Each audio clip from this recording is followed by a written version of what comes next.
আচ্ছা, সুপ্রিয় শিক্ষার্থীবৃন্দ, সবাইকে আজকের বিশেষ লাইভ ক্লাসে স্বাগতম জানাচ্ছি।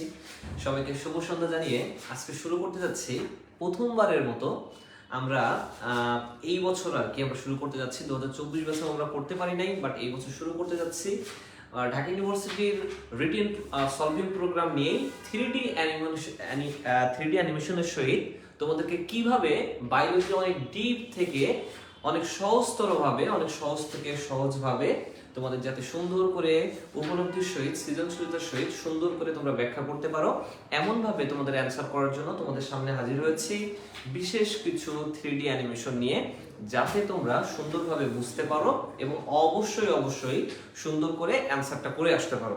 আচ্ছা, আমি প্রথমেই বলবো যে কেমন আছো সবাই। সবাই বলবো যে কেমন আছো এটা একটু জানাইতে থাকো। আর হচ্ছে সবাই গ্রুপে জানিয়ে দাও। ক্লাস শুরু করব।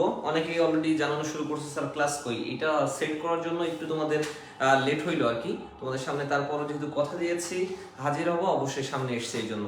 আচ্ছা, আমি একটু সব গ্রুপে একটু শেয়ার করি, তারপর হচ্ছে তোমাদের সামনে আসি। আমি একটু তোমাদের সামনে থেকে সময় নিচ্ছি। সে পর্যন্ত সবাই কেমন আছো, তোমাদের প্রিপারেশন ঠিক কেমন ভাবে চলছে একটু জানাও।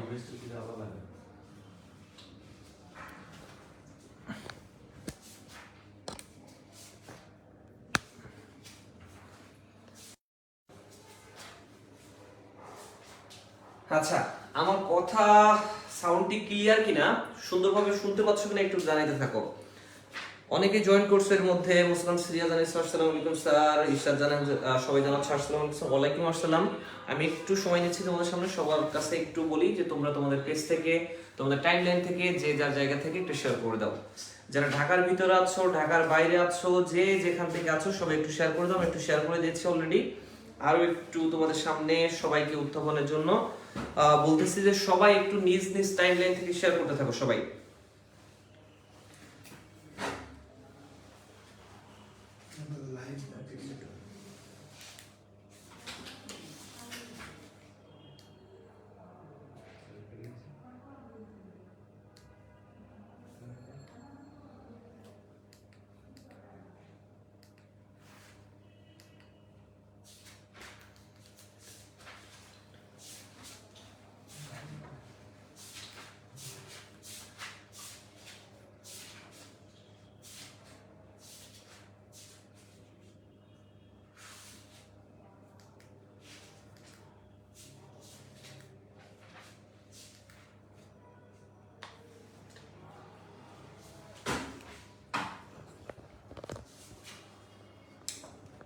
আচ্ছা, তোমরা আমার কথা শুনতে পাচ্ছ কিনা একটু প্রথমে একটু কমেন্টের মাধ্যমে জানাইতে থাকো। সবাই আমার কথাটি স্পষ্টভাবে শুনতে পাচ্ছ কিনা, ক্লিয়ারলি শুনতে পাচ্ছ কিনা একটু জানাইতে থাকো। আমরা ক্লাসে ফিরবো। তোমাদের সামনে অবশ্যই দেখতে পাচ্ছ অলরেডি তোমাদের পিছনে 3D চিত্রের সহিত তোমাদের সামনে হাজির হয়েছি আমরা। একটু সবাইকে, যেহেতু বিশেষ 3D অ্যানিমেশনের সহিত ক্লাস নিতে যাচ্ছি, তোমাদেরকে সুন্দরভাবে রিটেনটা ব্যাখ্যা করার জন্য চেষ্টা করতেছি। সো তোমাদেরকে বলবো একটু সবাই সবার টাইমলাইন থেকে একটু শেয়ার করো এবং তোমার দুষ্টু বন্ধুগুলোকে আগে মেনশন করো। সবার দুষ্টু বন্ধুগুলোকে আগে মেনশন করো। আমার ক্লিয়ার কথাগুলো প্রথমে হয়তো ক্লিয়ারলি শুনতে পাচ্ছিলে না, আই থিংক এখন কথাগুলো স্পষ্টভাবে তুমি শুনতে পাচ্ছ। আচ্ছা, হ্যাঁ, একটু জানাইতে থাকো যারা যারা ক্লাসে জয়েন করছো, কে কোন জায়গা থেকে জয়েন হচ্ছো একটু জানাইতে থাকো।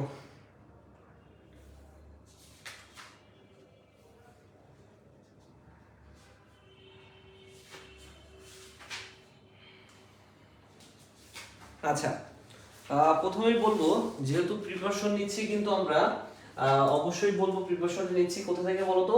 আজকে হচ্ছে আমরা প্রিপারেশনটা নিচ্ছি টোটালি রিটেনের উপর ডিপেন্ড করে। আজকে হচ্ছে আমরা কোনো এমসিকিউ রাখতেছি না, আমরা রিটেনটা দেখবো। এবং কোথায় আসলে আমি তোমাদের সামনে হাজির করেছি একটা 3D চিত্র, যেটা কিসের একটু কমেন্টের মাধ্যমে অলরেডি বুঝতে পারছো কিনা একটু জানাইতে থাকো তো, যে আসলে চিত্রটা আসলে কিসের তোমাদের সামনে।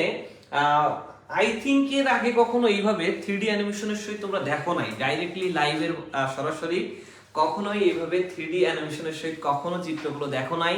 আমি তোমাদের সামনে, যেহেতু সামনে পরীক্ষা, যত শর্টকাটের ভিতরে, যত সংক্ষিপ্ত সময়ের ভিতরে তোমাদের সামনে সুন্দর করে ব্যাখ্যা কিভাবে দিবা, রিটেনগুলো কিভাবে অ্যান্সার করবা, চিত্রের মাধ্যমে আমি জাস্ট দেখাই দিতে চাই যে এটা যাতে তোমাদের মাথায় একবার ঢুকলে যাতে সুন্দরভাবে তুমি এটা একদম পুরোপুরি অ্যান্সারটা করে আসতে পারো, পারফেক্ট ভাবে যথাযথ নাম্বারটা যাতে তুমি পেতে পারো, এইটার জন্য তোমাদের সামনে আনছি। আমি এখনো অনেক গ্রুপে দিতে পারি না, কারণ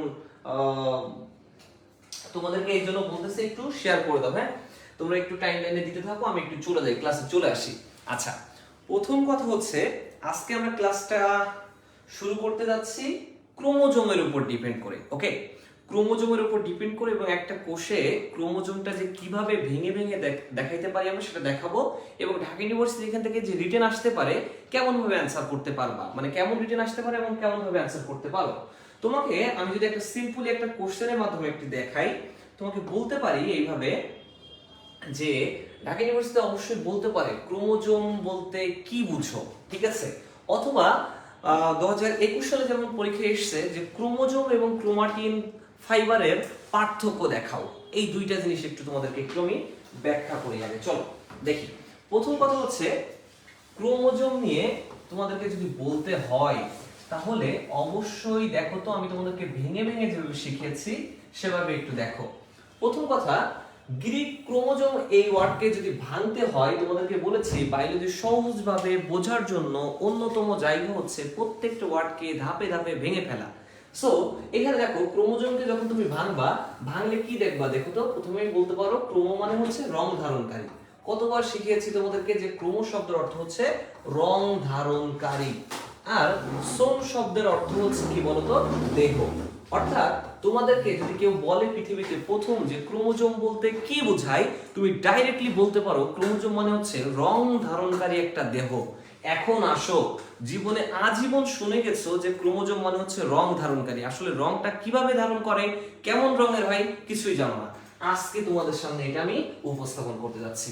দেখো, এটা হচ্ছে আমাদের সেই ক্রোমোজোম, এবং এটা দেখো তো তোমরা দেখতে পাচ্ছো ডাইরেক্টলি, দেখো যে এটা টোটালি হচ্ছে একটা রং ধারণকারী বস্তু। দেখতে পাচ্ছো সবাই ইজিলি, আই থিংক দেখতে পাচ্ছো যে এটা একটা কিন্তু ডাইরেক্টলি রং ধারণ করে আছে, ডাইরেক্টলি দেখতে পাচ্ছো। এখানে কোথাও কোনো অংশ নাই যে রং বাদে আছে, একটা পয়েন্ট আছে শুধুমাত্র।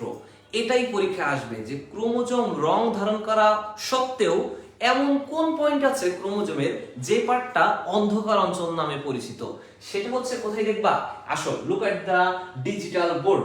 এই যে নাম্বার 1 মার্কিং করা যেখানে, সেখানে আমি একটু প্রেস করি, দেখো এই জায়গাটা হচ্ছে কি বলতো, যে এই জায়গাটা আমরা ভিতরে ডিপলি দেখতে পারলে আমরা দেখবো এখানে এটা হচ্ছে অন্ধকার অঞ্চল নামে পরিচিত থাকে, যেটাকে আমরা বলি কি বলতো সেন্ট্রোমিয়ার, যেটাকে আমরা কি বলি সেন্ট্রোমিয়ার। পরীক্ষায় এটাও আসতে পারে সেন্ট্রোমিয়ার বলতে কি বোঝায়। তুমি অবশ্যই এই পয়েন্টটাই লিখতে পারো যে বাংলাদেশের 99% স্টুডেন্ট বলবে একটা ক্রোমোজোমের মাঝখানের অংশের নাম হচ্ছে সেন্ট্রোমিয়ার। কেন, প্রশ্ন হচ্ছে কেন এই কথা লিখবে, কারণ আমি যদি সব স্টুডেন্টের কথা সচরাচর চিন্তা করে থাকি, তারা লিখবে জাস্ট এইটা। আমি তোমাদেরকে একটু দেখাই, সেটা হচ্ছে সেন্ট্রোমিয়ার, ঠিক আছে? সেন্ট্রোমিয়ার আমি জানি না যে বাংলাদেশের অন্যান্য স্টুডেন্টরা কিভাবে শিখছে, বাট আমি বলবো আমার স্টুডেন্টরা এইভাবে শিখছে। সেন্ট্রো শব্দের অর্থ হচ্ছে কেন্দ্র, বলতো কি? সেন্ট্রো শব্দের অর্থ হচ্ছে কেন্দ্র, এবং মিয়ার মানে হচ্ছে পার্ট, অর্থাৎ কেন্দ্রে, পার্ট মানে কি বলতো অংশ, অর্থাৎ কেন্দ্রের অংশ। কার কেন্দ্রের অংশ? ক্রোমোজোমের কেন্দ্রের অংশ। এইটুকু বললে সবাই থেমে যাবে, বা এর বেশি কেউ লিখতে পারবে না। বাট আমি মনে করি আমার স্টুডেন্টরা পারফেক্ট ভাবে সম্পূর্ণ অ্যান্সার করা উচিত 100%। সেটা কিভাবে করবে? সেটা অবশ্যই এইভাবে করবে। সেটা হচ্ছে কি বলতো, ক্রোমোজোমের মাঝখানের যে অংশটা অন্ধকার অঞ্চল নামে পরিচিত, সেটাকে আমরা বলতেছি কি সেন্ট্রোমিয়ার। চলো আমরা সেন্ট্রোমিয়ারটা কিন্তু পারফেক্ট ভাবে দেখে নিলাম। আচ্ছা, আমরা কিন্তু পারফেক্ট ভাবে দেখে নিলাম। আচ্ছা, সবাই একটু কমেন্টের মাধ্যমে জানাতে থাকো যে আসলে বুঝেছো কিনা পারফেক্ট ভাবে যে সেন্ট্রোমিয়ারটা আসলে কি, এবং পারফেক্ট ভাবে তোমরা এর আগে কখনো দেখো নাই আই থিংক। এখন আজকে প্রথম হয়তো ক্রোমোজোমের কোন পার্টে সেন্ট্রোমিয়ার বলে কোন একটা অংশ থাকে সেটা হয়তো আজকে বুঝতে পেরেছো ডাইরেক্টলি। আচ্ছা, এবার আসো তো আমরা একটু ডাইরেক্টলি আরো ক্রোমোজোমের কি কি অংশ থেকে রিটেন আসতে পারে, এমসিকিউ আসতে পারে, এবং ক্রোমোজোমের অংশ কি কি থাকতে পারে সেটা আর একটু ভেঙে দেখাই। আচ্ছা চলো সেই জায়গা থেকে বলি। আচ্ছা, সেই জায়গা থেকে ফাতি নিশাক মিনজালেছেন কিসের মাঝখানে? আপনার বাংলা ক্লাসের মাঝখানে। আচ্ছা চলে আসেন, এরপরে চলে যাই আমরা আর কি কি অংশ দেখতে পারি। চলেন এটা যদি আমি একটু উল্টিয়ে দেখাই, যেহেতু 3D চিত্র দেখতেছো তোমরা সবাই, যে এই মাঝখানের অংশটাই কিন্তু ছিল সেন্ট্রোমিয়ার। ওকে আচ্ছা এইবার আসেন আমরা চলে যাই আরেকটু জায়গাতে, চলে যাই এই যে আরেকটু ছোট করে দেখাই আমরা, আরেকটু ছোট করে দেখাই। চলেন এটা ছিল কিন্তু একটা কোষের ভিতরে সেই ক্রোমোজোমের গঠনটা। ওকে আমরা জাস্ট একটা পার্ট নিয়ে আলোচনা করছি, সেটা হচ্ছে সেন্ট্রোমিয়ার। এখন চলে যাচ্ছি দুই নম্বর পার্টে। 2 নম্বর পার্টটা হচ্ছে Q arm of chromosome. Point একটু খেয়াল করো, কিউ আর্ম অফ ক্রোমোজোম, এখান থেকেও এমসিকিউ আসতে পারে তোমাদের, তোমরা শিওর থাকো ক্রোমোজোম থেকে একটা এমসিকিউ থাকবে, রিটেনও থাকবে। সো যদি বলা হয় ক্রোমোজোমের কোন বাহুটি সবথেকে বড়, আমি জানি যে তোমরা এখনো পর্যন্ত এটা জানো না। কিউ আর্ম বলে যে জায়গাটা, অর্থাৎ একটা ক্রোমোজোমের মাঝখানে যে জায়গাটা, দেখো তো একটু,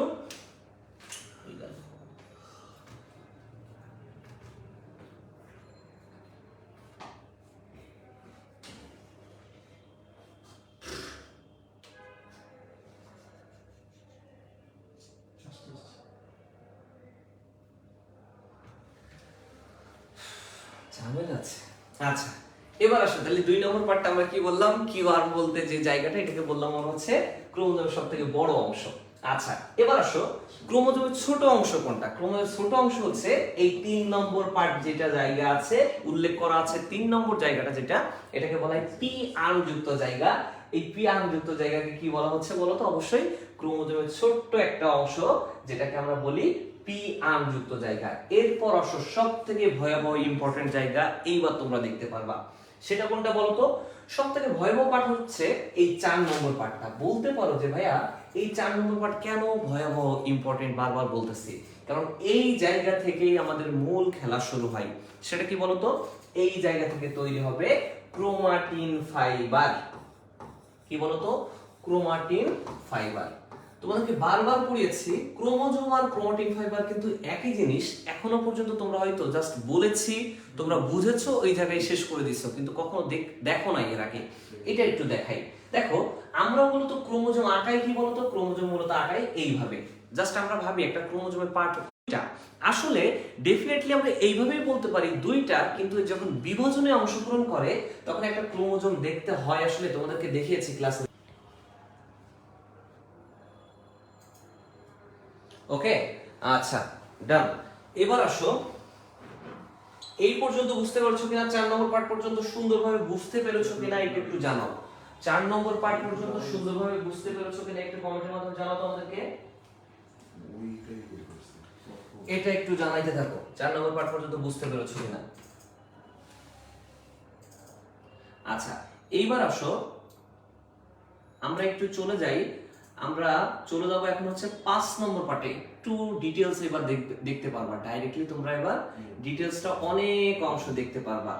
আচ্ছা 5 নম্বর পার্টে আসো। 5 নম্বর পার্টটা হচ্ছে এই যে এটা ছিল ক্রোমোজোম আস্তে আস্তে সুতার ন্যায় অংশ তৈরি হচ্ছে, সবাই দেখতে পাচ্ছো যে 5 নম্বরটা হচ্ছে সুতার ন্যায় অংশ তৈরি হতে হতে আস্তে আস্তে জানো ক্রোমোজোমের ভিতরে ডিএনএ থাকে, ক্রোমোজোমের ভিতরে আরএনএ থাকে, সবগুলো জিনিস কিন্তু একটা ক্রোমোজোমের ভিতরে থাকে, জিন থাকে, জেনেটিক কোডন থাকে, সবগুলো থাকে। সেই জায়গা থেকে এই 5 নম্বর পার্টটাকে একটু দেখে আসি চলো আমরা। 5 নম্বর পার্টটাকে আমরা ব্যাখ্যায়িত করতেছি সলিনয়েড বলে একটা জায়গা, মানে এটার জন্য পরীক্ষা আসতে পারে। সলিনয়েড বলতে কি বোঝায়? জাস্ট সিম্পল একটা কথা বলে রাখি, দেখো এই যে নীল নীল সুতা যে অংশগুলো দেখতেছো, এটা তোমরা জানো যে এটা হচ্ছে ক্রোমাটিন ফাইবার। এর ভিতরে যে দানা দানা পদার্থগুলো আছে এগুলোকে বলা হয় সলিনয়েড।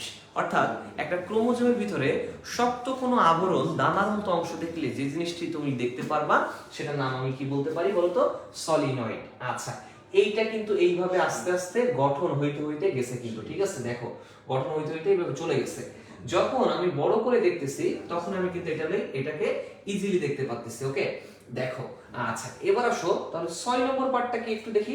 6 নম্বর পার্টটা আরেকটা ভয়াবহ ইম্পর্টেন্ট পয়েন্ট, সেটা হচ্ছে নিউক্লিওসোম। এই জায়গা থেকে কয়েকটা পয়েন্ট নিয়ে কথা বলবো। 4 আর একবার স্যার। আচ্ছা 4 নম্বরটা আমি আরেকবার রিপিট করব, অবশ্যই মোস্ট ইম্পর্টেন্ট 4 নম্বর পয়েন্ট আরেকবার স্যার এর আগে অবশ্যই বলবো। রৌনক আপনি প্রমিত নিয়েছেন 4 আর অবশ্যই বলবো। আমি একটু সবগুলো একটু ব্যাখ্যা করি, আমি তারপর আবার বলবো। আচ্ছা, এবার আসো 5 নম্বর পার্টটা, যেটা একটু ব্যাখ্যা করি। বললাম সলিনয়েড। আরেকটি ইম্পর্টেন্ট পার্ট হচ্ছে তোমাদের এই যে নিউক্লিওসোম। এই জায়গা থেকে কয়েকটা পয়েন্ট আগে বলে আসি চলো। নিউক্লিওসোম জাতীয় কথা দিয়ে কয়টা জিনিস পরীক্ষা আসতে পারে একটু নোট ডাউন করো সবাই একটু নোট ডাউন করবা, ইম্পর্টেন্ট। আচ্ছা, প্রথম কথা তোমাদের পড়িয়েছি যে আদিকোষ আর প্রকৃত কোষের পার্থক্য। আদিকোষ এবং প্রকৃত কোষের পার্থক্য মনে আছে কিনা আমি জানি নাই। এখন সেই জায়গা থেকে আদিকোষ আর প্রকৃত কোষের পার্থক্য পড়তে গিয়ে আমরা মোস্ট ইম্পর্টেন্টলি পড়েছিলাম ওদের ভিতরে আদিকোষ আর প্রকৃত কোষের ডিএনএ নিয়ে। আমি যদি এখন অনেকেই জিজ্ঞাসা করি, এখনো পর্যন্ত তোমরা বলতে পারবা না, বাট আমি একটু ব্যাখ্যা করে দিই। যেমন দেখো, আমরা যারা মানুষ, যারা প্রকৃত কোষ যারা আছি, প্রকৃত কোষী যারা, তাদের ক্ষেত্রে ডিএনএটা হচ্ছে দ্বিসূত্রাকার এবং সেটা আমরা বলি ডাবল হেলিক্স। এবং আমাদের ডিএনএটা অবস্থান করে নিউক্লিয়াসের ভিতরে, ওকে। এবং আমাদের ডিএনএটা অবস্থান করে নিউক্লিয়াসের ভিতরে, যার কারণে এটাকে আমরা বলি বদ্ধ প্রকৃতির ডিএনএ। 3টা বৈশিষ্ট্য বলতেছি, ভয়াবহ ইম্পর্টেন্ট। আমাদেরটা হচ্ছে ডাবল হেলিক্স বা দ্বিসূত্রাকার, অবস্থান করে নিউক্লিয়াসের ভিতরে এবং সেটা থাকে, যেহেতু নিউক্লিয়াসের চারিদিকে একটা আবরণ আছে, তাই এটা অবশ্যই বদ্ধ প্রকৃতির হয়ে থাকে। বাট আদি কোষের ক্ষেত্রে কি, এটা আমি বারবার ক্লাসে বলছি, আবারও তোমাদেরকে সুন্দর করে আজকে নতুন করে দেখানোর জন্য আবারও বলি। প্রথম কথা, যেটা আদি কোষের ডিএনএ, আদি কোষের ডিএনএটা সাধারণত হয়ে থাকে কি কেমন বলতো, বৃত্তাকার। শুধু বৃত্তাকার বললে হবে না, দেখো বৃত্তাকার বলতে বুঝি আমরা এটা হচ্ছে বৃত্তাকার, কিন্তু যারা আদি কোষের ডিএনএটা হচ্ছে কুণ্ডলিত বৃত্তাকার। পার্থক্য আছে কিন্তু। কুণ্ডলিত মানে কি জানো, এই বৃত্তাকার জিনিসটা আবার এমন কি থাকবে, কুণ্ডলিত অবস্থায় থাকবে। তাহলে পয়েন্ট কয়টা গেল? একটা পয়েন্ট বললাম, কুণ্ডলিত বৃত্তাকার ডিএনএ। 2 নম্বর পয়েন্ট হচ্ছে আমাদের ডিএনএ অবস্থান করতেছিল নিউক্লিয়াসে, বাট আদি কোষের এই ডিএনএটা অবস্থান করবে সাইটোপ্লাজমে। কোথায় বলতো? সাইটোপ্লাজমে। এবং আমাদের ডিএনএটা ছিল বদ্ধ প্রকৃতির, যেহেতু নিউক্লিয়াসের চারিদিকে নিউক্লিয়ার মেমব্রেনের একটা পর্দা আছে, তাই অবশ্যই এটা হবে একটা বদ্ধ প্রকৃতির। বাট যেহেতু এটা সাইটোপ্লাজমে অবস্থান করে আদি কোষের ডিএনএটা, অবশ্যই এদের ডিএনএটা থাকবে মুক্ত অবস্থায়, তাই এটাকে আমরা বলতেছিলাম নিউক্লিওয়েড। কি বলতো? নিউক্লিওয়েড। ইম্পর্টেন্ট পয়েন্ট কিন্তু, আবার বলতেছি নিউক্লিওয়েড কি, পরীক্ষা আসার মতো একটা কোশ্চেন রিটেনের জন্য। এবার একটা পয়েন্ট বলি চলো। এই নিউক্লিওয়েড থেকেই ধারণা পেয়েছে বিজ্ঞানীরা প্লাজমিড ডিএনএ। কিসের বলতো?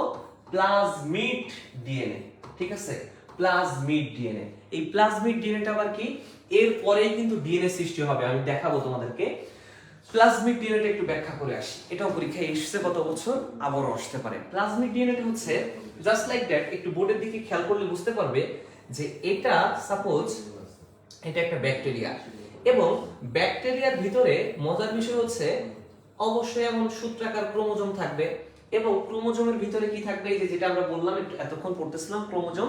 এই ক্রোমোজোমের ভিতরে অবশ্যই কি অবস্থান করবে বলতো? ডিএনএ, আরএনএ, জিন সবাই অবস্থান করবে। বাট প্রশ্ন হচ্ছে প্লাজমিড ডিএনএ কি?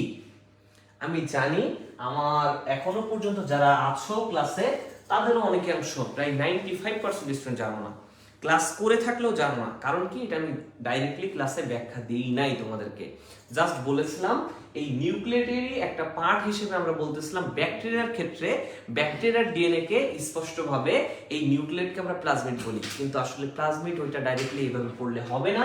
আজকে একটু ব্যাখ্যা দিয়ে দেখাই তোমাদেরকে, চলো। সেটা হচ্ছে ডাইরেক্টলি তোমরা বুঝবে একটা সিম্পল কথাই, কি বলতো? সেটা হচ্ছে এই ব্যাকটেরিয়ার এই ডিএনএ যে আছে ক্রোমোজোমের ভিতরে, এই ডিএনএটাকে আমরা বলি ক্রোমোজোমাল ডিএনএ।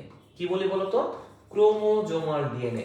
বাট ইন্টারেস্টিং বিষয় হচ্ছে ব্যাকটেরিয়াতে এই ডিএনএ বাদেও আরেকটা ডিএনএ অবস্থান করে, সেটা হচ্ছে এই জায়গাতে এমন বৃত্তাকার ভাবে, জাস্ট বৃত্ত আকারে এমন একটা ডিএনএ অবস্থান করে, যেটাকে আমরা বলে থাকি প্লাজমিড ডিএনএ।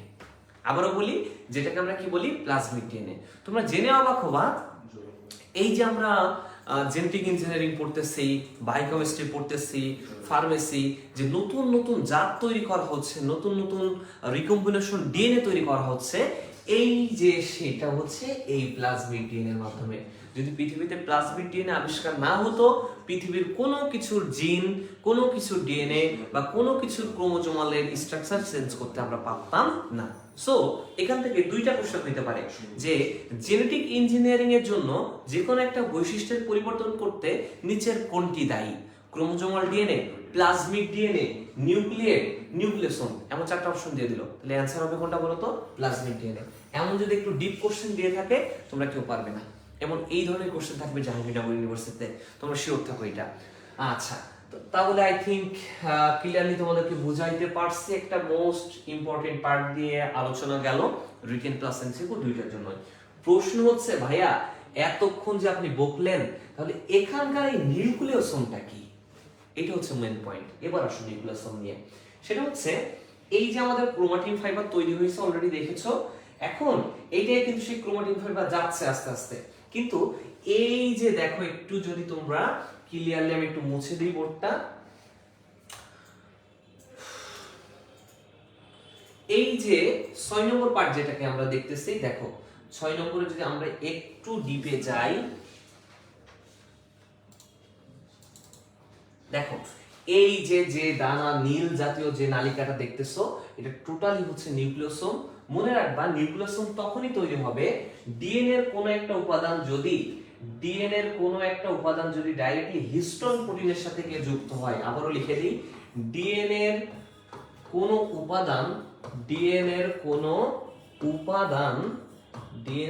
উপাদান যদি হিস্টোন প্রোটিনের সাথে যুক্ত হয়, হিস্টোনের সাথে বা হিস্টোন প্রোটিনের সাথে যুক্ত হয়, তখন সেটাকে আমরা কি বলবো বলতো? এই 6 নম্বর পার্টটা, অর্থাৎ নিউক্লিওসোম। পরীক্ষা এটাও আসতে পারে যে নিউক্লিওসোম বলতে কি বুঝো, কারণ এগুলো কিন্তু প্রত্যেকটা বেসিক ফিল্ডের পড়ে লেখা।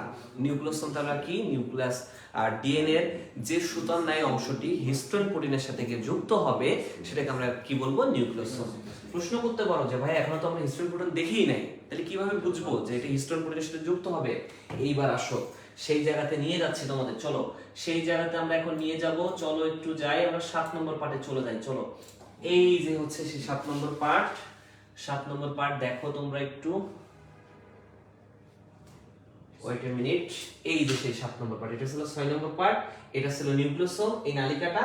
আর ভিতরে যে দানা দানা গোল গোল পদার্থগুলো দেখতে পাচ্তেছো, এই যে বল সদৃশ পদার্থ, এটাই হচ্ছে সেই হিস্টোন প্রোটিন। একমাত্র ক্রোমোজোমের ভিতরে বা ডিএনএ এর সাথে সংযুক্ত অবস্থায় হিস্টোন প্রোটিন পাওয়া যায়। চলো আমরা যদি একটু বড় করে দেখতে চাই এই হিস্টোন প্রোটিনটা, চলো আমরা একটু দেখার ট্রাই করি। এইটা হচ্ছে সেই হিস্টোন প্রোটিন। ত্রিমাত্রিক চিত্র দিয়ে তোমরা যদি দেখতেছো, যেহেতু আমি তোমাদেরকে একটু দেখাই, এইটা হচ্ছে সেই আমাদের কি বলতো? Histone protein. তোমরা আসলে আশা করি ক্লিয়ারলি বুঝতে পেরেছো। ওকে, ক্লিয়ারলি আশা করি বুঝতে পেরেছো। আচ্ছা, তাহলে হিস্টোন প্রোটিন নিয়েও আই থিংক তোমরা এখানে আর বাদবে না। যদি পরীক্ষাটাও এমসিকিউতে আসে যে হিস্টোন প্রোটিন কোথায় পাওয়া যায়, হয় ক্রোমোজোমে পাওয়া যায় না ডিএনএ তে পাওয়া যায়, যে কোনো দুটো একটা অ্যানসার করবা। তবে ডাইরেক্ট অ্যানসার বলতে পারো ক্রোমোজোমে পাওয়া যায়। ঠিক আছে, ক্রোমোজোমে পাওয়া যায়। চলো এরপরে লাস্ট একটু ইম্পর্টেন্ট আরেকটু জায়গায় যাই, সেটা হচ্ছে দেখো আস্তে আস্তে আমি তোমাদেরকে দেখাই। এইটা ছিল আমাদের সেই হিস্টোন। এইটা দেখো সবাই একটু বোর্ডের দিকে খেয়াল করলো, সবাই একটু বোর্ডে একটু মনোযোগ দিয়ে একটু দেখার ট্রাই করো। সেটা হচ্ছে এটা ছিল সেই আমাদের হিস্টোনের জায়গা। এখন এটা কিন্তু সেই ক্রোমাটিন ফাইবারই কিন্তু এখান থেকে যাচ্ছিল, মনে আছে? ওই যে ওই জায়গা থেকে তৈরি হয়েছে, এই যে সেইখান থেকে ক্রোমাটিন ফাইবার আস্তে আস্তে এখান থেকে এই পর্যন্ত পয়েন্টে এসেছি। এই হিস্টোন প্রোটিন সামনে আর একটু এগোইলেই এইবার তৈরি হয়ে যাবে ডিএনএ এর খেলা। এখান থেকে আমাদের কি তৈরি হচ্ছে দেখো তো, আমি আস্তে আস্তে একটু উপরের দিকে উঠি, দেখো আস্তে আস্তে উঠলেই বুঝতে পারবে যে দেখো আস্তে আস্তে আমাদের ডিএনএ তৈরি হয়ে গেছে এখান থেকে। দেখছো এই যে 8 নম্বর পার্ট আমাদের, সেটা হচ্ছে এটা আমাদের সেই ডিএনএ। এই যে আমাদের সেই ডিএনএ। আই থিংক আজকে ক্লিয়ারলি বুঝতে পারছো একটা কোষের ভিতরে একটা ক্রোমোজোম থেকে কিভাবে ডিএনএ তৈরি হয়। এই ডিএনএ পার্ট নিয়ে এখন আমি অল্প কিছু তোমাদেরকে আলোচনা করে দেখাবো।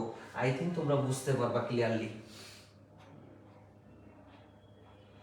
আচ্ছা চলো, ডিএনএ পার্ট নিয়ে যদি পরীক্ষা আসার মতো কিছু কোশ্চেন বলতে হয় তোমাদেরকে, সেখানে হচ্ছে ডিএনএ এর এনজাইম নিয়ে কথা বলবো, ডিএনএ এর গঠন নিয়ে সিম্পলি কিছু কথা বলবো।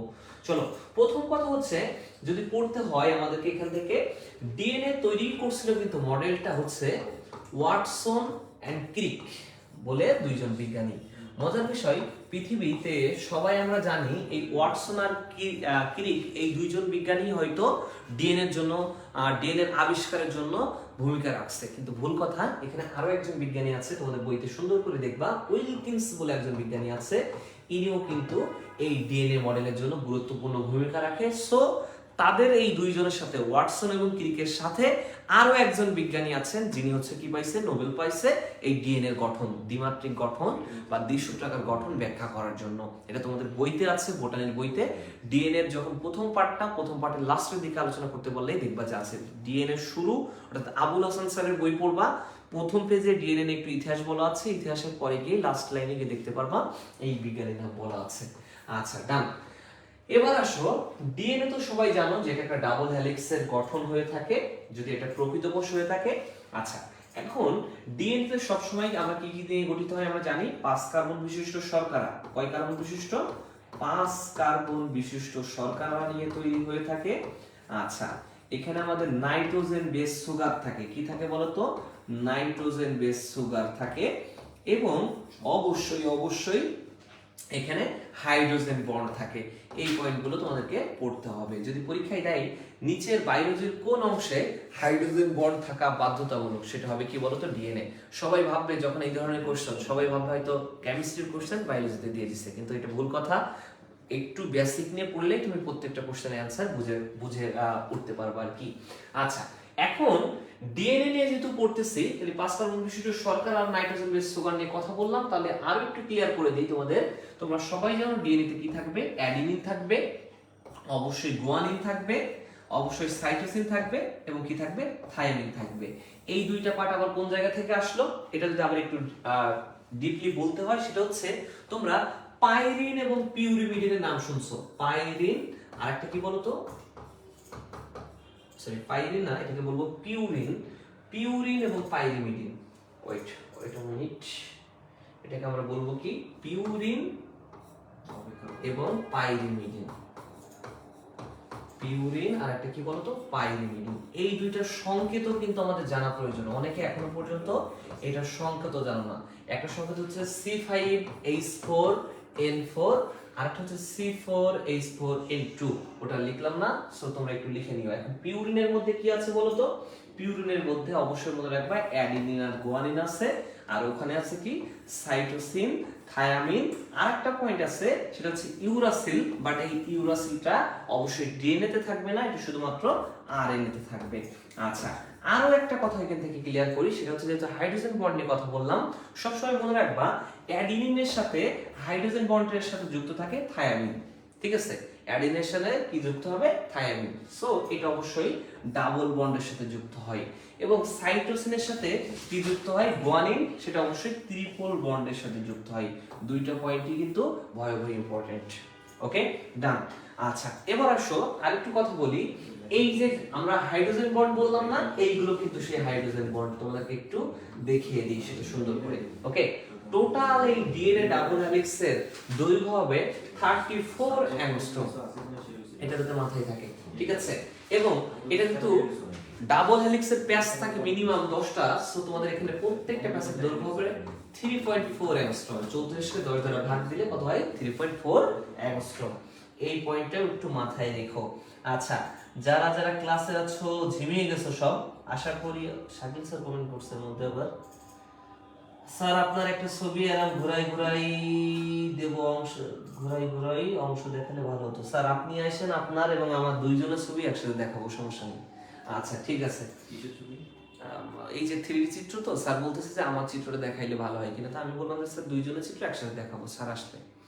আচ্ছা, স্যার ফিজিক্স করাচ্ছে, যে ফিজিক্স কোন একটা অংশ নিয়ে ব্যাখ্যা করতেছে, আমার একটা জিনিস দেখাই দেবো ইনশাআল্লাহ। ফাহাদ কোথায়? হ্যাঁ, ফাহাদ কোথায়? ফাহাদ সামনে চুম্বকত্বের টান দিচ্ছে আর কি, ফাহাদ শাকিল স্যারকে। আচ্ছা, ঠিক আছে, আমরা চলে যাই। এরপরে আরেকটু জিনিস দেখতে হয়, সেটা হচ্ছে 8 নম্বর পার্ট ডিএনএ, যেটা তোমরা এতক্ষণ দেখলা। এটা তো দেখলা খুব সুন্দর করে, আই থিংক। এই যে আমাদের ডিএনএ গঠন ছিল এটা। আচ্ছা, লাস্ট ডিএনএ যে কোথায় কি শেষ হয় তোমাদের একটু দেখা উচিত না? চলো সেই জিনিসটা একটু দেখাই। এইটা কিন্তু টোটাল এই যে আমাদের ডিএনএ পার্ট চলে গেল। লাস্ট দেখো 9 যেটা আমাদের শেষ। আচ্ছা ডিএনএ কিন্তু দুইটা প্রান্ত থাকে, এটা বলি নাই, তোমরা জানো এই জন্য। একটা হচ্ছে 3' প্রান্ত আর একটা হচ্ছে 5' প্রান্ত।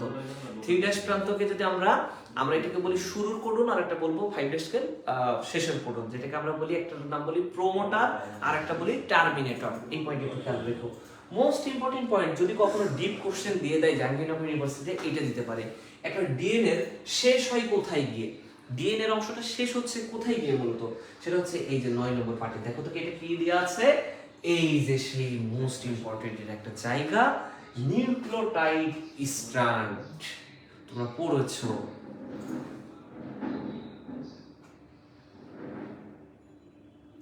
নিউক্লিওটাইড স্ট্র্যান্ড কে বাইরে থেকে। নিউক্লিওটাইড স্ট্র্যান্ডটা কি বলে দিই একটু। নিউক্লিওটাইড স্ট্র্যান্ডটাকে একটু তোমাদেরকে যদি ব্যাখ্যা করে দেখাইতে হয়, এটাও কিন্তু ইম্পর্টেন্ট জায়গা। চলো আমরা একটু ব্যাখ্যা করি। নিউক্লিওটাইড স্ট্র্যান্ড হচ্ছে, তোমাদের বইতে তোমরা পড়েছো, প্রথমত ছিল নিউক্লিক অ্যাসিড। এই নিউক্লিক অ্যাসিড থেকে আমরা পড়েছিলাম কি বলতো, আচ্ছা এই পেনটা দেখা যায় না, আচ্ছা নিউক্লিক অ্যাসিড। এই নিউক্লিক অ্যাসিড থেকে আস্তে আস্তে আমরা ভাঙতে ভাঙতে একটা পর্যায়ে গিয়ে পড়েছি নিউক্লিওসাইড, আর একটা নাম হচ্ছে নিউক্লিওটাইড। একটা হচ্ছে নিউক্লিওসাইড, আর একটা কি বলতো, নিউক্লিওটাইড। ওকে চলো তাহলে আমরা নিউক্লিওটাইডটা আমাদের প্রয়োজন। আসলে নিউক্লিওটাইড বুঝতে গেলে তোমাকে আগে নিউক্লিওসাইড বোঝা লাগবে, তারপর নিউক্লিওটাইড বুঝতে হবে। সিম্পল কথা একটু বলি,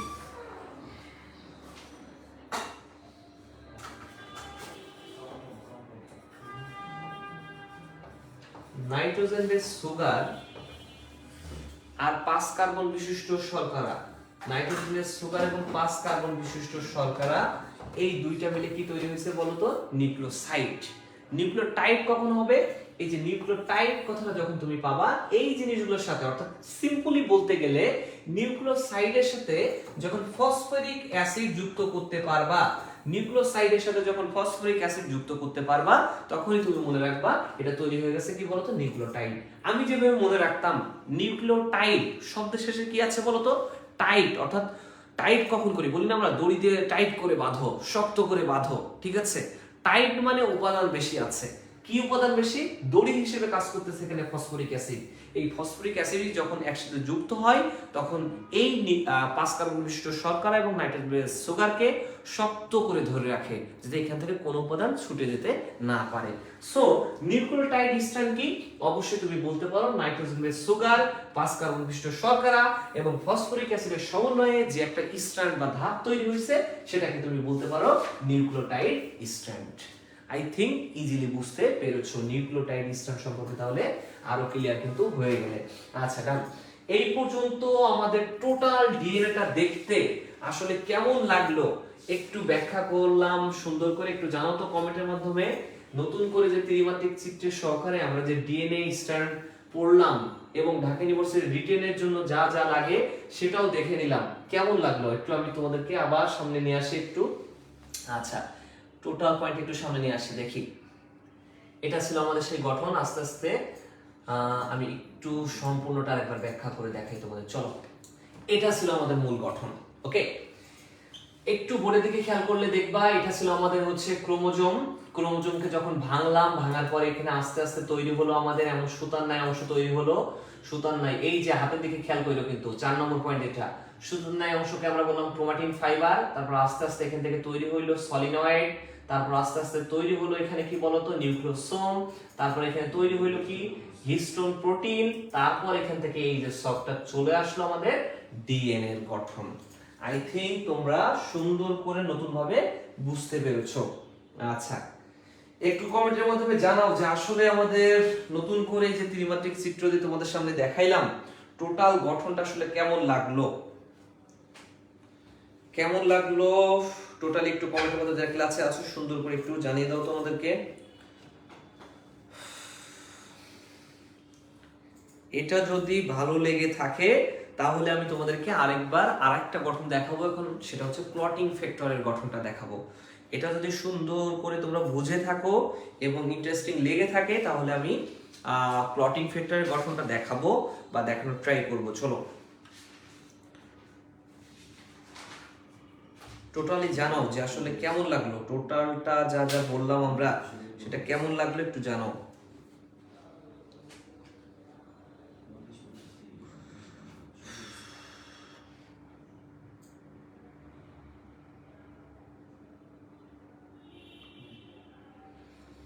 যারা যারা ক্লাসে আছো কমেন্টের মাধ্যমে জানাইতে থাকো বাবারা, বাবারা মারা জানাইতে থাকো সবাই যে কেমন লাগলো। এই 3D চিত্রের সহিত কখনো দেখছো কিনা এটাও জানাইতে থাকো। এর আগে যে কখনো দেখছো কিনা আমার জানা নাই, তোমরা একটু জানাইতে থাকো যে আসলে এর আগে দেখছো কিনা কেমন লাগলো। কার ডিএনএ এটা? এটা তোমার ডিএনএ বাবা। এয়ার রাফি এটা তোমার ডিএনএ। আচ্ছা, আনিক ইসলাম শ্রাবন্তী জানিয়েছো ভালো ছিল, কিমরোজি জানিয়েছো অনেক ভালো লাগছে স্যার, মাহাতুর রহমান মাহিন জানিয়েছো জোত ছিল ভাইয়া, রুকাই ইসলাম জানিয়েছো হ্যানার ডিএনএ। ইয়েস, হ্যানার ডিএনএ। হ্যানার দিন শেষ, এখন যেন কি গতকালকে দেখলাম সাথীর বাংলাদেশ। আচ্ছা আচ্ছা ঠিক আছে, সেক্ষেত্রে যদি এটা ভালো লেগে থাকে, যেহেতু ভালো লেগেছে বলতেছো, আর কি বাকিরা কি ঘুমাচ্ছ? ক্লাসে যারা আছো বাকিরা কি ঘুমাই? ক্লাসে কি বাকিরা ঘুমাই? আচ্ছা, অস্থির চ্যাপ্টারটা এমন একটা ক্লাস দিলে ভালো হতো। আচ্ছা ঠিক আছে, অস্থির চ্যাপ্টার নিয়ে প্রত্যেকটা হাড়ের গঠন আমি এইভাবে নিয়ে তোমাদেরকে সামনে হাজির হবো, সমস্যা নেই। টোটাল হাড়ের চ্যাপ্টার নিয়েও সামনে এইভাবে হাজির হব, কোনো সমস্যা নেই। নিশ্চিন্তে তোমরা পড়তে থাকো, যা যা নোট নোট নোট করে সুন্দর করে পড়িয়েছি এই নোটগুলো সুন্দর করে দেখতে থাকো, ঠিক আছে? সুন্দর করে দেখতে থাকো এগুলা। আচ্ছা, প্রিপারেশন কার কতদূর, কেমন হয়েছে প্রিপারেশন বলো তো একটু, কার প্রিপারেশন কতদূর হয়েছে? চলো আমি একটু ক্লটিং ফ্যাক্টরের গঠনটা তোমাদের সামনে নিয়ে আসা ট্রাই করি। ওকে,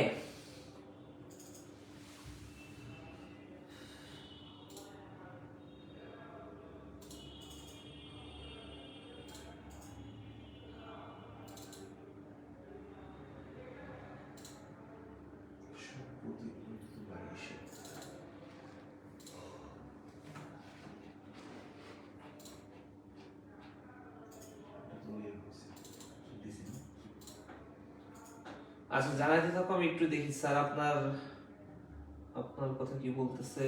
স্যার থ্যাংক ইউ স্যার, শুধু ভুলে যাই পড়া। স্যার ভুলে যাই পড়া, ভুলে গেলেও মনে রাখার সিস্টেম তো আছে বাবা।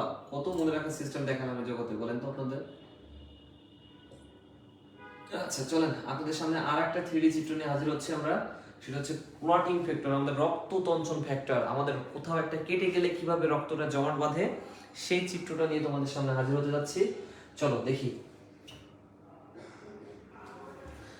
আচ্ছা, সেটা হচ্ছে, এইটা হচ্ছে দেখো একটা নালিকা, দেখছো? এটা ধরো আমাদের বডির ভিতরে একটা নালিকা, যদি স্পষ্ট বুঝে থাকো এটা হচ্ছে আমাদের সেই নালিকা।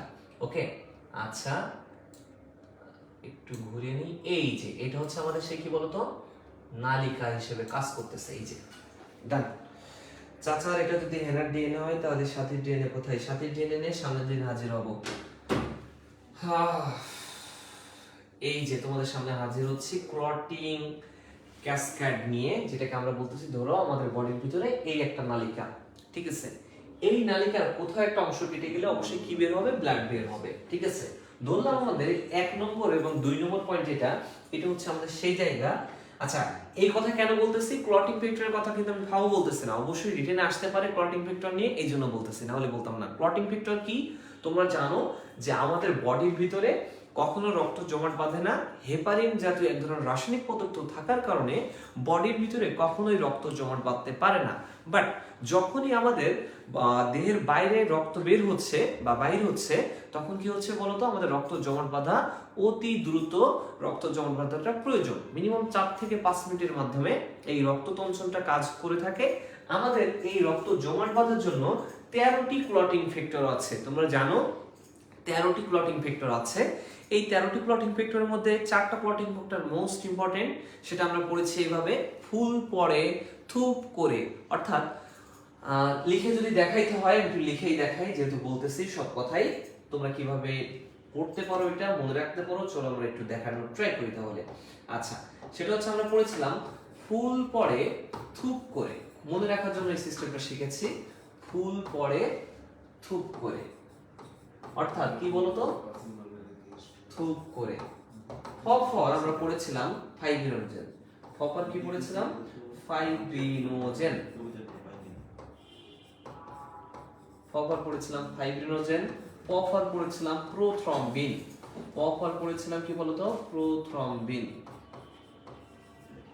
এবং থপর পড়েছিলাম আমরা থ্রোম্বোপ্লাস্টিন, থপর পড়েছিলাম থ্রোম্বোপ্লাস্টিন, এবং লাস্ট পয়েন্ট পড়েছিলাম করেফর পড়েছিলাম কফর ক্যালসিয়াম 2+, কি বলতো ক্যালসিয়াম 2+, ওকে ক্যালসিয়াম 2+। ভাই আপনাকে আজকে সালমান খানের মতো লাগতেছে। হ্যাঁ ধন্যবাদ ফাজিল সব। ঠিক আছে, এই চারটা ক্লটিং ফ্যাক্টর হচ্ছে সবথেকে গুরুত্বপূর্ণ। এই চারটা ক্লটিং ফ্যাক্টরের মাধ্যমে আমাদের রক্ত জমাট বেঁধে থাকে। মজার বিষয় হচ্ছে এই চারটা ক্লটিং ফ্যাক্টর ব্যতীত আমাদের টোটাল ক্লটিং ফ্যাক্টর বডিতে আছে 13টা। এটা বাদেও কয়েকটা ক্লটিং ফ্যাক্টর আমাদের গুরুত্বপূর্ণ, যেমন আমাদের যদি বলতে পারি 8 নম্বর ক্লটিং ফ্যাক্টর নিয়ে তোমাদেরকে পড়তেই হবে, মাস্ট পড়তে হবে 8 নম্বর ক্লটিং ফ্যাক্টর। এই 8 নম্বর ক্লটিং ফ্যাক্টরের নাম হচ্ছে অ্যান্টি হিমোফিলিক ফ্যাক্টর। কি বলতো অ্যান্টি হিমোফিলিক ফ্যাক্টর, এটাও ইম্পর্টেন্ট পড়তে হবে আমাদের। অবশ্যই পড়তে হবে 9 নম্বর ক্লটিং ফ্যাক্টর নিয়ে। 9 নম্বর ক্লটিং ফ্যাক্টরের নাম হচ্ছে ক্রিসমাস ফ্যাক্টর। কি বলতো ক্রিসমাস ফ্যাক্টর, ক্রিসমাস ফ্যাক্টর, ওকে। আচ্ছা, আরেকটা পড়তে হবে 12 নম্বর ক্লটিং ফ্যাক্টর। 12 নম্বরটার নাম হচ্ছে হ্যাগম্যান ফ্যাক্টর। এই ফ্যাক্টর গুলো থেকে একটা কোশ্চেন এসে বসে আছে, এখান থেকে কিন্তু একটা কোশ্চেন এসে বসে আছে। So note down every point, so much important, so please note down. Sir দেখা যাচ্ছে না, লাইটটা অফ করে দেন, কিছুক্ষণ আপনাকে দেখলেও হবে। আরে ফাজিল সব রে। আচ্ছা ঠিক আছে, এই ক্লটিং ফ্যাক্টর যা যা লিখলাম টোটাল পয়েন্টগুলো ইম্পর্টেন্ট। আচ্ছা এখন আসো এই ক্লটিং ফ্যাক্টর নিয়ে তোমাদেরকে একটু ব্যাখ্যা করে দেখাই। আসলে আমি একটু আগে ব্যাখ্যা করে নিই, তারপর তোমাদের চিত্র সহায়তায় দেখাচ্ছি। যখন কোনো একটা অংশ কেটে যায়, আমাদের কেটে গেলে প্রথমত কেটে যাওয়ার পরে সেখান থেকে আমাদের হেপারিন খরিত হয়। প্রথমে কি খরিত হয় বলতো হেপারিন। হেপারিন খরিত হওয়ার পরে অক্সিজেনের সংস্পর্শে যাওয়ার পরে এই হেপারিনটা কি হয়ে যাবে নষ্ট হয়ে যায়। ঠিক আছে, যখনই অক্সিজেনের সংস্পর্শে যাবে, তারপর হেপারিন যখন নষ্ট হয়ে গেছে, সো হেপারিনের কোনো কার্যকারিতা এখানে আর নাই, তখন কি হয় বলতো তখন প্রথমে আমাদের থ্রোম্বোপ্লাস্টিন আমাদের এখানে এসে হাজির হয়। থ্রোম্বোপ্লাস্টিন নামক একটা লিপোপ্রোটিন এসে হাজির হয় কোন জায়গা থেকে, এটাও পরীক্ষা আসতে পারে। থ্রোম্বোপ্লাস্টিন আসে হচ্ছে রক্ত রস থেকে। কোন জায়গা থেকে বলতো রক্ত রস থেকে আসে থ্রোম্বোপ্লাস্টিন, ওকে।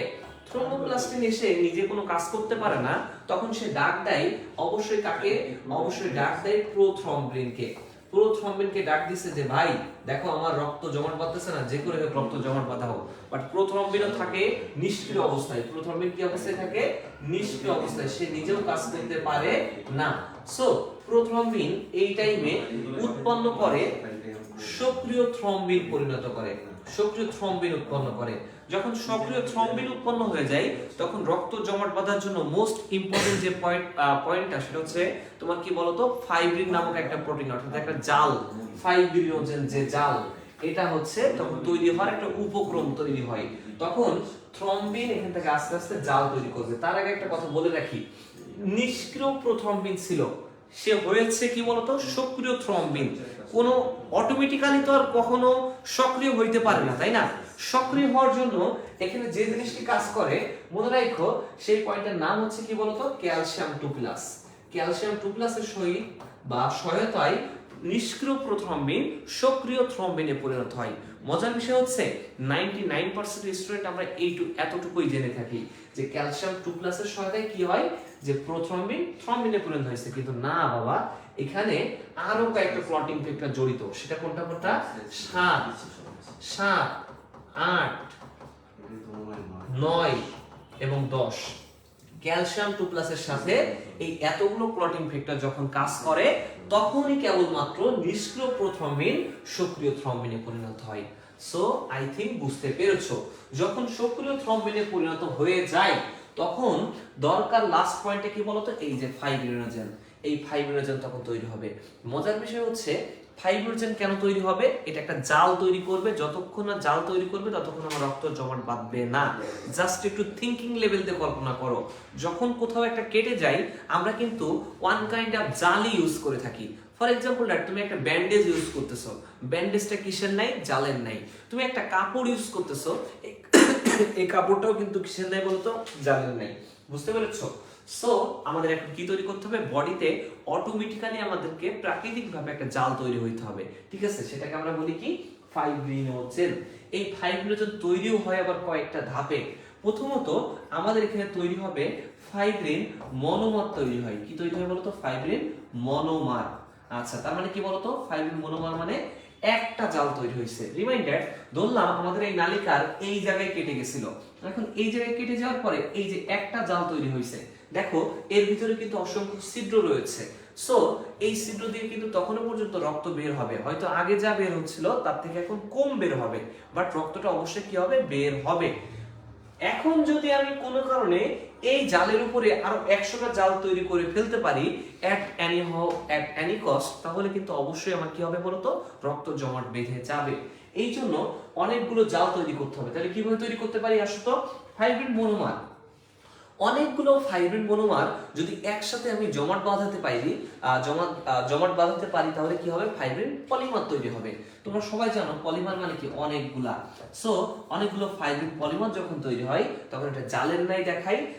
অনেকগুলো পলিমারকে আমরা একসাথে বলি কি, ফাইব্রিন জালক। কি বলি বলতো, ফাইব্রিন জালক। আর এই ফাইব্রিন জালক মানে কি বলতো, ফাইব্রিন জালক মানেই হচ্ছে ফাইব্রিনোজেন। মানে কি বলতো, ফাইব্রিনোজেন, অর্থাৎ রক্ত জমাট বেঁধে গেছে। আই থিঙ্ক তোমরা স্পষ্টভাবে বুঝতে পেরেছো প্রত্যেকটা পয়েন্ট। আমি এখন এই যে এতগুলো ধারণা দিলাম, এতগুলো ব্যাখ্যা দিলাম, এটা আমি 3D চিত্রের সহিত তোমাদেরকে দেখাবো। তার আগে লাস্ট আর একটা পয়েন্ট বলে নিই। মজার বিষয় হচ্ছে, পরীক্ষায় কখনো দিয়ে দেয় এই যে ফাইব্রিন জালটা তৈরি হইল, নির্দিষ্ট একটা টাইম পরে তোমাকে অবশ্যই ওই নির্দিষ্ট স্পেস থেকে তোমার এই জালটাকে কি করতে হবে, সরাতে হবে। যে প্রোটিনের কারণে, আমি আবারও বলতেছি ইম্পর্টেন্ট পয়েন্ট শুনো, যে প্রোটিনের কারণে ফাইব্রিনোজেন জালকটা ধ্বংস হয়ে থাকে, সেই প্রোটিনটার নাম হচ্ছে প্লাজমিন প্রোটিন। যদি প্লাজমিন প্রোটিন উৎপন্ন না হতো, জাল ওখানে আজীবন থেকে যেত। আর আজীবন জাল থাকা মানে কিছুদিন পরে ওখান থেকে আস্তে আস্তে মাংসের পচন ঘটবে, ওখান থেকে আস্তে আস্তে ক্যান্সার তৈরি হবে। সো মনে রাখো, যেই প্রোটিনের কারণে ফাইব্রিনোজেন নামক জালটা ধ্বংস হয়েছে, সেই প্রোটিনটার নাম কি বলতো, সেই প্রোটিনটার নাম হচ্ছে ভাইয়া এই plasmin protein. So I think clear হয়েছে। আচ্ছা, টোটাল ক্লটিং ফ্যাক্টর থেকে রিটেন এমসিকিউ যত জ্ঞাতি গোষ্ঠীর কোশ্চেন হইতে পারে সকল কিছু আমি দিয়ে দিচ্ছি তোমাদের এখানে। সো আর আই থিঙ্ক ক্লটিং ফ্যাক্টর নিয়ে তোমাদের টেনশনের কোনো কারণ নেই। আমি একটু 3D চিত্রের মাধ্যমে তোমাদেরকে দেখানোর ট্রাই করি, এটা বুঝতে পেরেছো কিনা। আচ্ছা চলো, একটু আমি ক্লটিং ফ্যাক্টরটা একটু 3D চিত্রের সহিত তোমাদেরকে দেখাই। ওকে চলো, সেটা হচ্ছে, এটা ছিল আমাদের সেই রক্তনালিকা। এই রক্তনালিকাকে যখন আমরা পয়েন্ট করতেছি, দেখো তো 1 নম্বর পয়েন্টে যখন ধরলাম এই জায়গাটায় আমাদের কেটে গেছে, এই জায়গাতে আমরা কাটলে আমরা দেখতে পাচ্ছি এখানে কোয়াগুলেশন বলে একটা পয়েন্ট তৈরি হয়েছে। এটা অ্যান্টি কোয়াগুলেন্ট, তোমরা পড়েছো আই থিঙ্ক এর আগে, ঠিক আছে, দানাদার পদার্থ। এটা সেই আমাদের দানাদার পদার্থ, এবং এই দানাদার পদার্থের ভিতরেই আমরা এতক্ষণ যতগুলো পয়েন্ট পড়লাম ক্লটিং ফ্যাক্টর, সেগুলো আছে। আমরা যদি 2 নম্বর পয়েন্টে একটু ক্লিক করি, 2 নম্বর পয়েন্টে ক্লিক করলে ধরলাম আমরা কিন্তু কেটে গেছে, কিন্তু আমাদের এই জায়গাটা মাথায় রেখো, এই যে আমি দেখাচ্ছি এই জায়গাটা, এই যে টোটাল এই পয়েন্টটা, এই জায়গাটাতে কেটে গেছে।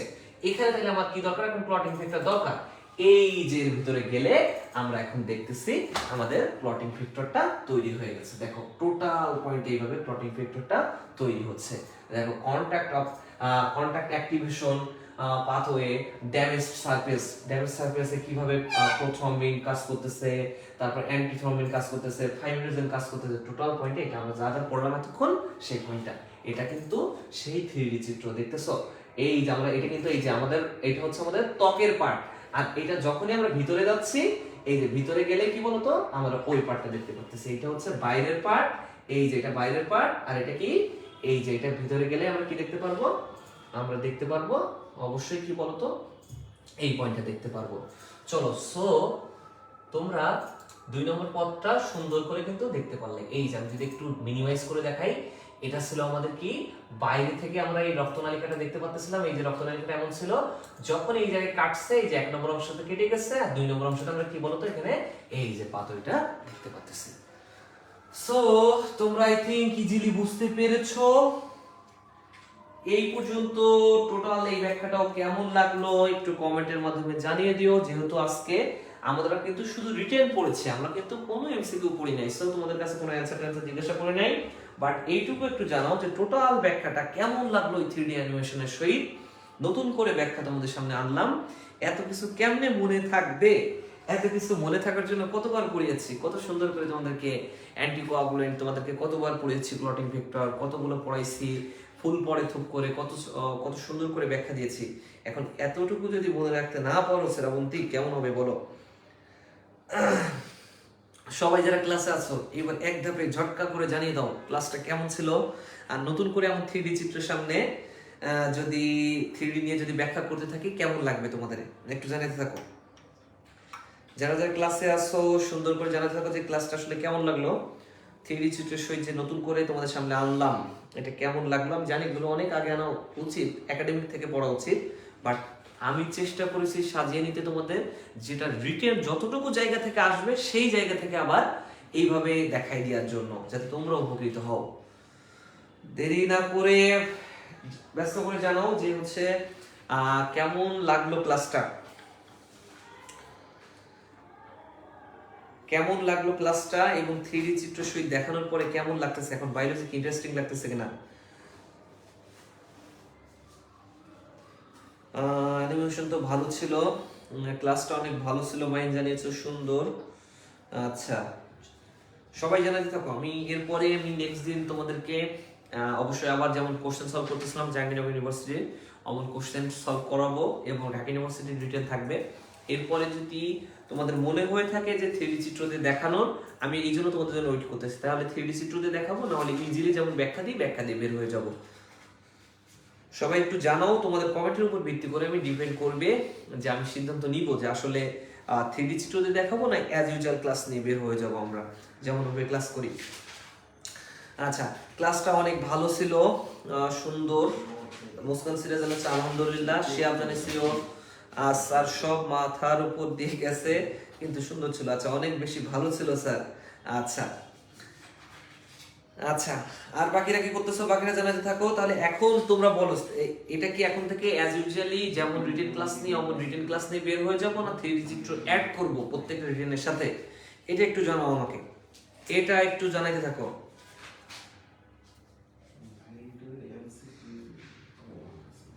এটা একটু জানাতে থাকো যে আসলে 3D সহিত দেখাতে দেখাতে ক্লাস নিব না অ্যাজ ইউজুয়াল ক্লাস নিব। আলহামদুলিল্লাহ ভালো ছিল, 3D বেসড বেশি ইজি লাগে স্যার। আচ্ছা থ্যাংক ইউ, আমি তো জানি তোমাদের বেশি ইজি লাগবে বলেই তো সারা রাত দিন খেটে তোমাদের সামনে এই 3D চিত্র 3D অ্যানিমেশন নিয়ে হাজির হয়েছি। ওকে আচ্ছা 3D ভালো হয় স্যার, পারে না, আর 3D চিত্র দেখতে ভালোই লাগে। আচ্ছা ইন্টারেস্টিং লাগতেছে না? ক্লাসটা কি ইন্টারেস্টিং ছিল কিনা বলো তো, আসলে ইন্টারেস্টিং ছিল কিনা?